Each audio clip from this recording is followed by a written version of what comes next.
Hello guys, Vijay Sada this side from Ekatvam academy Pune. आज हम करने वाले हैं chart revision for the purpose of May 24 and November 24, June और दिसंबर 24। ये जो चार्ट है आपको ekatwamacademy.com की वेबसाइट के ऊपर भी अवेलेबल है। ये जो चार्ट रिवीजन है इसको एग्जाम से पहले करिएगा और इसके साथ साथ इफेक्टिव रिवीजन के लिए हमने जो क्लास में प्रॉब्लम सॉल्व किए हैं एंड क्वेश्चन में प्रॉब्लम है वो देख लीजिएगा। ये चार्ट के अंदर में जहां जहां जो इंपॉर्टेंट है वो हमने यहाँ पे रखा हुआ है।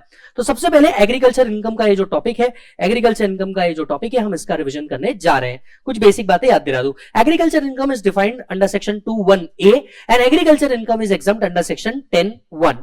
तो एग्रीकल्चर इनकम एग्जम्प्ट है कौन से सेक्शन के अंदर में मालिक? 10(1). But income tax indirectly collect the tax on agricultural income. Income tax indirectly collect the tax on agricultural income. Agriculture income पे टैक्स कलेक्ट करने का power entry number 46 to the state list में आता है। State do give the power to collect the tax, yes और no.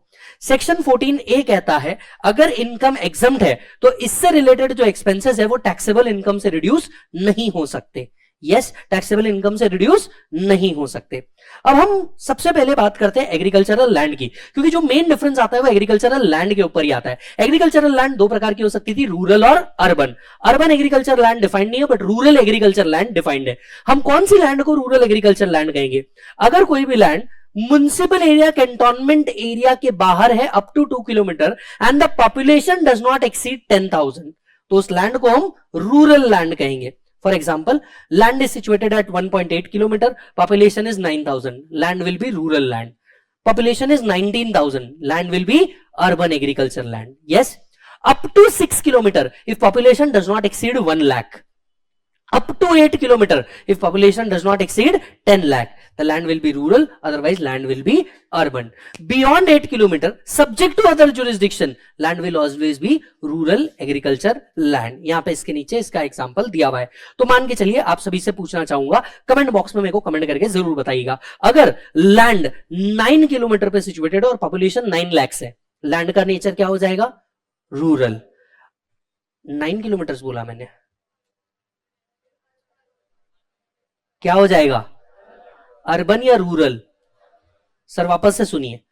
Land is situated at, चलो land is situated at 7 kilometres. Land is situated at 7 kilometres, population is 9 lakh,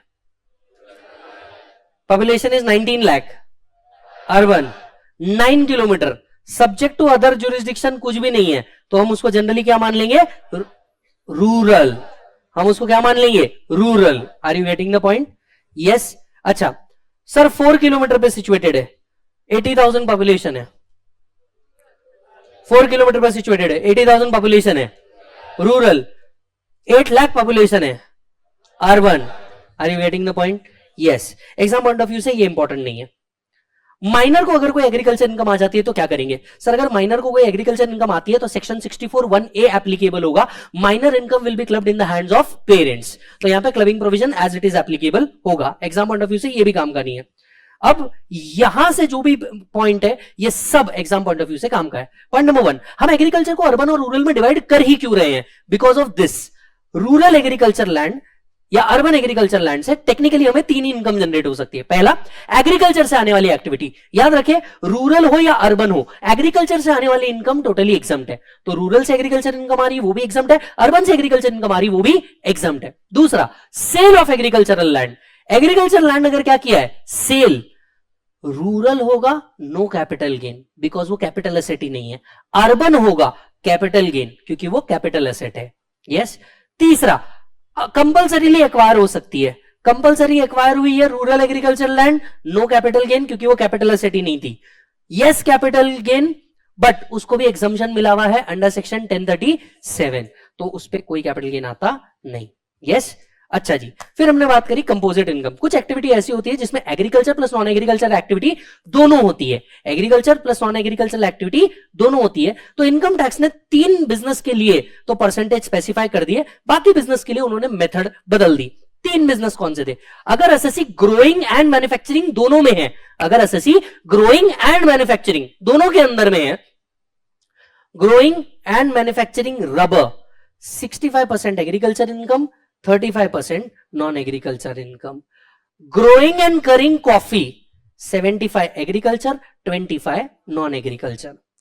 growing curing roasting 60-40, 60 agriculture 40 non agriculture. Growing and manufacturing tea 60 agriculture 40 non agriculture. Are you getting the point? Yes. So ये percentage याद रखना. इसमें coffee roasting वाला और T वाला ये component important है. Yes. अब टी कॉफी रबर देने के बाद, टी कॉफी और रबर के परसेंटेज देने के बाद इनकम टैक्स डिपार्टमेंट को समझ में आ गया यहां पे बहुत सारे डिस्प्यूट है. तो ऐसे केस में बाकी सारे अदर प्रोडक्ट्स के लिए उन्होंने कंपोजिट इनकम का अदर का फॉर्मूला निकाल लिया. बाकी सारे अदर प्रोडक्ट्स के लिए उन्होंने कंपोजिट इनकम का अदर का फॉर्मूला निकाल लिया. अब ये अदर का फॉर्मूला क्या है जरा ध्यान से सुनिए. जैसे मान लीजिए आप शुगर केन से शुगर बना रहे हैं तो वो अदर में आ जाएगा. यस. या आप सनफ्लावर से सनफ्लावर ऑयल बना रहे हैं वो अदर्स में आ जाएगा. तो ऐसे केस में ऐसा हो सकता है हम ग्रोइंग और मैन्युफैक्चरिंग दोनों एक्टिविटी में हो. लेट अस अज्यूम हमने 100 टन ग्रो किया जिसमें से 30 टन हमने दूसरी कंपनी को बेच दिया. अब अगर हमने ग्रो करके बेच दिया तो don't you think it's an agricultural income purely? Yes. So grown directly sold, अगर डायरेक्टली सोल्ड किया whatever is the sale value minus cost of cultivation will be agriculture income. Yes. अगर आपने प्रोसेस करके बेचा, बचे हुए 70 टन आपने process करके सेल किया, तो ऐसे केस में दो इनकम अराइज होगी. एग्रीकल्चर भी अराइज होगा और पीजीबीपी भी अराइज होगा. एग्रीकल्चर कितना अराइज होगा? Whatever is the sale value minus cost of cultivation. लेकिन टेक्निकली अब आप सेल कर रहे हो क्या? नहीं, आप तो अपनी फैक्ट्री में यूज कर रहे हो. तो ऐसे केस में सेल वैल्यू की जगह हम लोग क्या लेते हैं? Fair market value. प्रॉब्लम में ये दिया होगा, put the value get the answer. Fair market value minus cost of cultivation आपका एग्रीकल्चर इनकम बन जाएगा. अब आपने प्रोसेस करके लेट से शुगर बेची तो शुगर का सेल वैल्यू आएगा. तो सेल वैल्यू माइनस, अगर आप मार्केट से खरीदते तो परचेज प्राइस होता, लेकिन आपने तो खुद का ही प्रोडक्ट यूज कर लिया. यहां परचेज प्राइस की जगह हम क्या लेते हैं? Fair market value. जो फेयर मार्केट वैल्यू आपने यहां यूज किया था वही फेयर मार्केट वैल्यू आप यहां पे माइनस कर देंगे. माइनस कोई कॉस्ट ऑफ मैन्युफैक्चरिंग होगा वो माइनस करेंगे. अल्टीमेटली क्या आ जाएगा? पीजीबीपी. तो अगर लेट्स से 100 टन में से 30 टन डायरेक्टली सेल किया, जो 30 टन आप सेल कर रहे हो वो क्या बनेगा? एग्रीकल्चर. जो बचा हुआ 70 टन है उसमें दो कंपोनेंट बनेंगे, agriculture non agriculture. Agriculture fair market value के बेसिस पे निकलेगा, नॉन एग्रीकल्चर माइनस करते वक्त फेयर मार्केट वैल्यू माइनस करनी है. Are you getting the point? Yes. इसके ऊपर हमने दो प्रॉब्लम रखे हैं, रेगुलर में भी रखे हैं, फास्ट ट्रैक में भी रखे हैं और क्वेश्चनर में भी प्रॉब्लम सॉल्व है, तो प्लीज उसको जरूर देखिएगा. यस. आते हैं मेथड ऑफ पार्शियल इंटीग्रेशन या method of aggregation. Generally agriculture income is not directly taxable but it is indirectly taxable. अगर किसी के पास प्योरली सिर्फ एग्रीकल्चर इनकम है उसकी इनकम पूरी की पूरी एग्जम्प्ट है. लेकिन अगर कोई individual HUF, AOP, BOI, AJP है, एग्रीकल्चर इनकम 5000 से ऊपर है और non agriculture income basic exemption limit से ऊपर है, तो ऐसे केस में जो टैक्स कंप्यूटेशन होगा वो मेथड ऑफ एग्रीगेशन के हिसाब से होगा. Step 1, agriculture plus non agriculture income को मिक्स करिए. स्टेप 2, उस पर टैक्स निकालिए.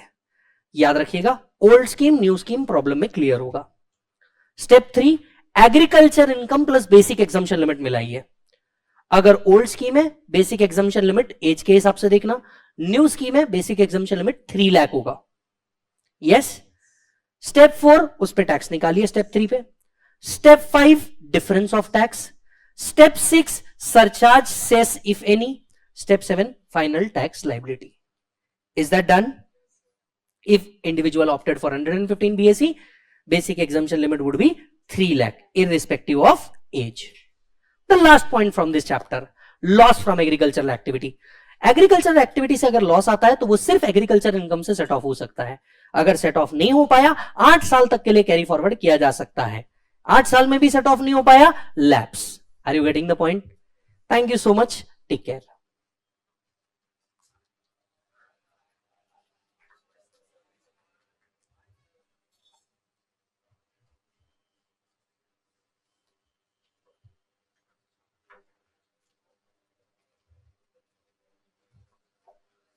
हाँ जी, कितना मिनट लगा?